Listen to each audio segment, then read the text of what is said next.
আসসালামু আলাইকুম। এখন আমি আমার বিড়ালের জন্য খাবার তৈরি করব। চলেন আপনাদের সাথে শেয়ার করি। এখানে আমি কিছুটা পরিমাণ চিকেন, মিষ্টি কুমড়া ও আলু নিয়ে নিয়েছি। এখানে আমি লবণ, তেল জাতীয় এই ধরনের মশলা কিছুই দিব না, তবে সামান্য পরিমাণে হলুদ দিয়ে দিয়েছি। যদিও হলুদটা আমি কখনো ইউজ করি না, মাসে একবার সামান্য পরিমাণে আমি একটু দেওয়ার চেষ্টা করি, কজ হলুদটা মাসে যদি একবার দেওয়া হয় এটা অনেক উপকার আসে। আর কোনো মশলা ইউজ করা যাবে না, এখানে এক চিমটি লবণও দেওয়া যাবে না। আপনারা চাইলে মাসে একবার হলুদ এক চিমটি পরিমাণে দিতে পারেন।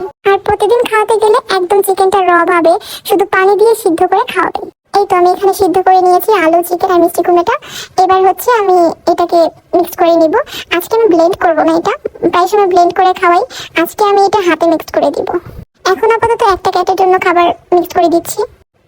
এখানে আমি চিকেন, মিষ্টি কুমড়া আর আলু নিয়ে নিচ্ছি একটা ক্যাট খাওয়ানোর পরিমাণ মতন করে। আর আমি বেশি করে পানি দিয়ে দিব, এই পানিটা খাওয়ানো অনেক উপকার।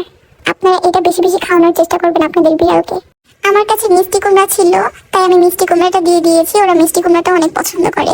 আপনারা চাইলে গাজরও দিতে পারেন। এবার আমি এটাকে হাত দিয়ে মিক্স করে নিব।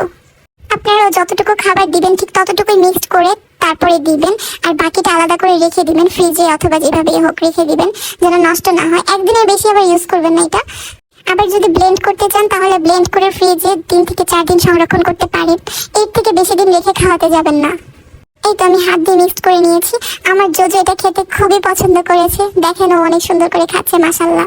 সবাই ওকে মাশাআল্লাহ বলবেন। আমি এইভাবে ওদের খাবার দিই। সবাই ভালো থাকবেন। আল্লাহ হাফেজ।